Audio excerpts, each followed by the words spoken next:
Welcome back. We're now looking at another piece of the puzzle in terms of how organizations interact with society and with the environment specifically, right? And we're now looking at a piece that was written actually already 20 years ago, 20 some years ago, by Stuart Hart, and called Beyond Greening, Creating Sustainable Strategies for Business Beyond the typical approach of, yeah, I'll be recycling, reducing, and reusing. Right. Yeah. So that's the traditional way that you go into business and you say, okay, here's a recycling bin. Yeah. And then you don't even know what happens with the recycling most of the time. It's just a sham. It's all going into the same trash and being burned. But here, Hart is saying, you know what, there is actual value to looking at the environment, the problems that we're having with the environment as an opportunity, as a business opportunity. And Peter Drucker, one of the sort of forefathers, the grandfathers of management, said every problem, every societal problem, every environmental problem is a business opportunity in disguise. So what Hart is saying in this article, in some way, I would rephrase it as, you know what, train yourself as future business leaders to uncover and remove the disguise. Understand where the opportunities are. Right? Anything that resonated with you in this article, and maybe also an example that you witness in real life, where you see that this is actually a workable model? Yeah, I mean, in general, one of the things that sort of stuck out for me was this idea of, one man's trash is another man's treasure type of thing. So like the idea of using my waste as a resource for another organization, and then their waste becomes a resource for another, and then keeping this cycle going, creating this sort of ecosystem to where the byproducts of what we produce is in service to some other sort of organization. And what I think philosophically what we have to dissolve is the competitive nature, to the extent that, I would rather throw, X away than give it to another organization who could possibly be my competition. Or, who we could be sort of complementary in our approach. So that was one thing that sort of stuck out to me. And I got to thinking of all kinds of ways we could, start the things that we could start collecting and, giving to the next, and so on and so forth.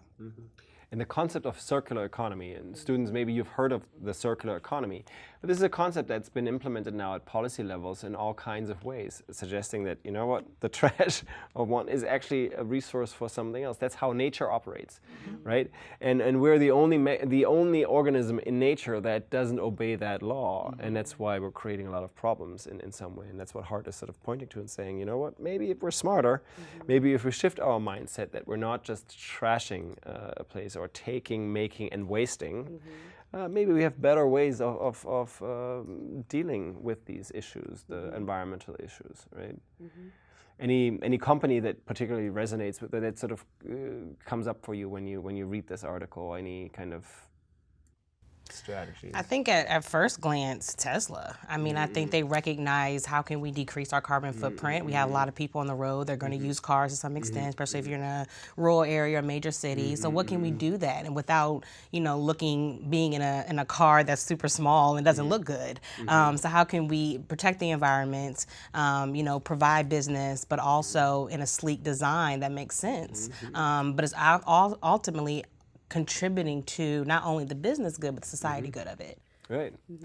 And I think Tesla is an excellent example, and no matter how successful it will be, but the point is that they started off with, if the problem is carbon emissions, then we need to reduce carbon emissions. And where do carbon emissions come from? From various sources, right? The way we produce energy, and therefore there may be solar energy and alternative energy sources in some way.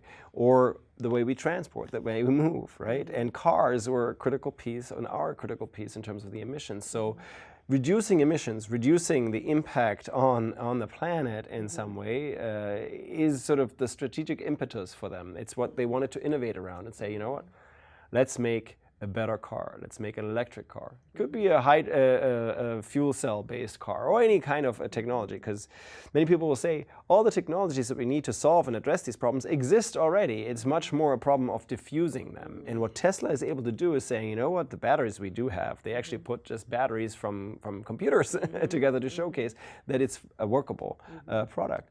And then, as you said, we're making it nice and sort of playing to the vanity of some people and saying, you know what, this is a better car. And in fact, it is a better car, right? And Tesla actually gets credit for having a much safer car in many ways, despite the reports on fires. But those are sort of oftentimes, like, you would think maybe politically motivated because there's so many accidents that happen without electric cars that nobody reports on at this point. But nevertheless, the point here that I'm trying to emphasize is that, you know, most people don't look there.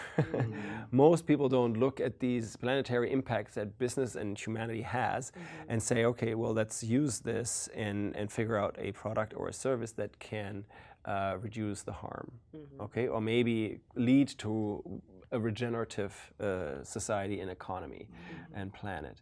And Tesla has done that, right? Tesla has been able to convey that, and people find it very desirable, right? And they have been doing this with business technology and with traditional production in many ways, and all the mechanisms that would sort of lend themselves to a traditional way of running business, but with the twist of saying, you know what, we're going to apply this to solving one of the biggest problems, right?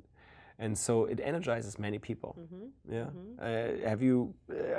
Yeah, I mean, I think what you just said, really, it energizes people. It's sort of essential for, it's at the center of Tesla to me, because what's brilliant about Tesla is that there was a time when they gave away the blueprint for how to make their cars, which is another way of saying, it's this idea that we can both make money and we can help the environment. Because what happens when he gave away, I guess the company gave away the blueprints, is it gave other companies the opportunity to make electric cars, which stimulates the electric car market, which only is going to point back to the number one, right, Tesla, which is, phenomenal. But I think what's also great about that is that they at the center of that became this company that expanded into making the batteries. Right. And sort of, and they became this energy company. So this idea of energy, and then I think about, for example, what happened in Puerto Rico, where they saved the hospital with the Tesla solar power.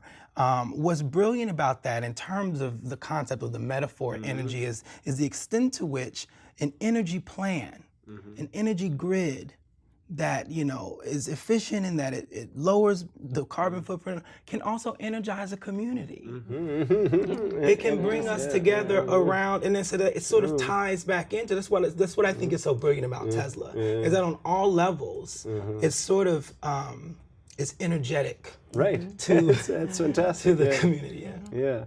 And I'm reminded of a student that I had not a student, in another class I was teaching. We had a visitor from Tesla who was running the Westchester branch, and my God, was he energized. And the whole classroom was sort of like a different classroom, because he was so excited. It's like he couldn't stop talking about it. It was so contagious. It was like, wow. And you'd say employee engagement, not a problem there, right? People want to work there. Customer loyalty, oh my God, these guys were getting people line up even if they had no product, right? And they would pay for it. So this is just, I think, an interesting insight that we can stay with. And students, I want you to stay with that too, is like, how much we're not utilizing this potential and this possibility of creating solutions to the biggest social and environmental problems in this world. And that once a company does and shows it's feasible, that so many people are yearning for that, because it's fundamentally human.